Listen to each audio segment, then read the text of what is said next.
What's going on YouTube? It's Mid-40s Gamer here, coming at you with some more Elden Ring content. Today we're going to be taking a look at how to get your hands on an overpowered sword fairly early in your playthrough that should allow you to burn through your enemies with relative ease. This weapon features D-tier scaling with strength and dexterity, as well as E-tier scaling with intelligence, allowing you to replace the Sword of Night and Flame that From Software turned into a soggy pine branch.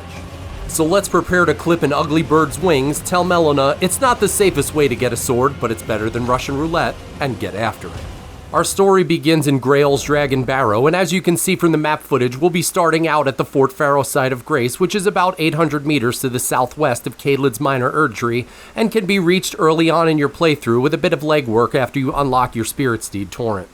From the site of Grace, we'll head to the western cliff face near our current location that we'll need to carefully make our way down, since jumping directly off will lead to instant death. By making your way down carefully, you shouldn't receive any damage to you or your steed, allowing you to continue to the current objective unhindered. In the distance off to the south, you should immediately see a church that houses a point of grace for you to rest at in order to square away your loadout for the fight ahead.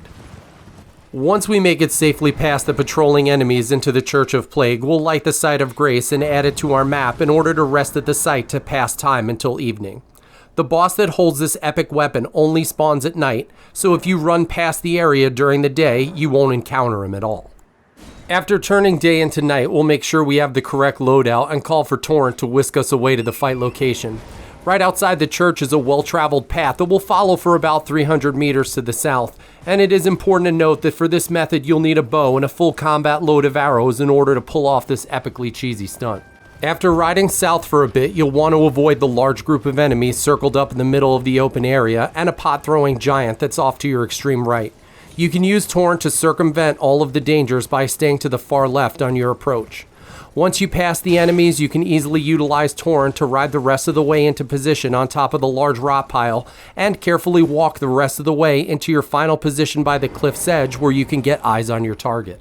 We found this ranged method to be the easiest way to wipe this enemy from existence. If the Deaths Rite Bird is a disease, we have the cure. Well, maybe not the cure, but more of a topical ointment to reduce the swelling and itch.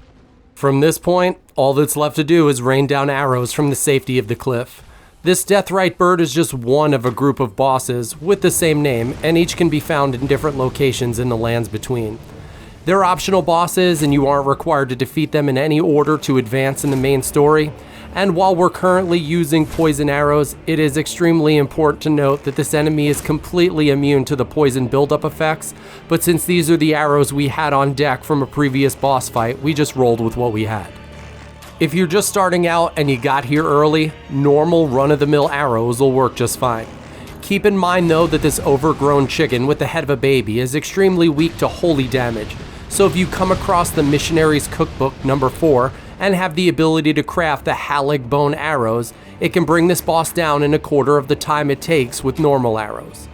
As we sink the final arrow into this unwitting enemy and pry the Death's Poker from its rotting grip, we can expect to drop a whole lot of bodies with its special skill, the Ghost Flame Ignition. This skill not only does a considerable amount of damage in its immediate area, once you follow it up with a light or heavy attack, it blazes a fire trail that spreads the flames even further out. Well folks, it looks like we're coming to the end of another Elden Ring video as we realize we have 99 problems, but a bird ain't one.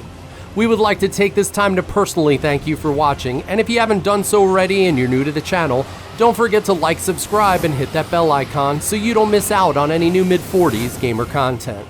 And if you aren't too busy wondering why the only Blockbuster store that's still open is in Bend, Oregon, leave us a comment in the comment section and let us know how we're doing. So until next time, just remember, the first sales pitch for the Nerf ball was, Nerf, you can't hurt babies or old people, and as always, good hunting.